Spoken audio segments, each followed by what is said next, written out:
चारिआडे सबुज बलय देखिले लगुछि जेमिति एठारे कानभास रे किए मेंचाए नील रंग छिंची देछि। आपण भाबुथिबे ए घर गुड़िकु बजार रे मिलुथिबा नील प्लास्टिक चादर रे ढंका जाइछि, मात्र ना दर्शक बंधु भल करी निरीक्षे देखंतु कौन देखिले।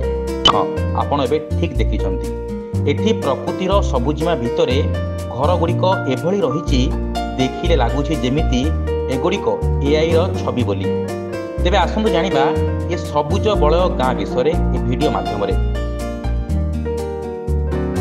जदि एजाबत आपण आम ए वीडियो को लाइक करनांती तेबे तुरंत लाइक करबा सहित शेयर भी करंतु। 1990 मसीहा कथा सुदूर चाइनार सांघाई सहर पाखरे हाउतुआ नाँ रे एक गाँ थिला। आउ ए गाँ रे पाखापाखि 200 मत्स्यजीवी परिवार रहुथिले। तेबे अधिक रोजगार आशारे एठार लोके सामूहिक भावे गाँ छाड़ी अन्यत्र पळाइथिले। लोके सिना गाँ को परित्याग करदेले, मात्र परे एही परित्यक्त गाँ को प्रकृति कोड़े नेला। माने विभिन्न सबुज गछ एवं लतारे गाँर घर गुड़िक कालक्रमे ढांकी होईगला।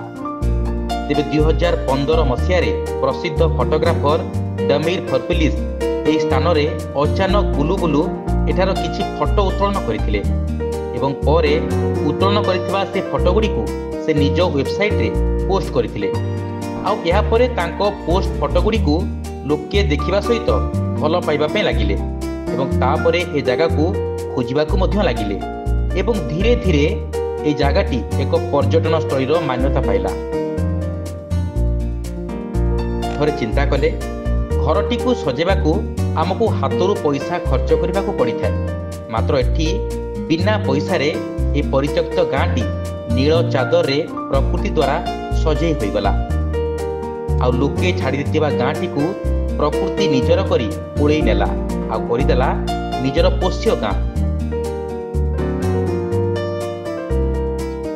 Bureau report news alert 24x7।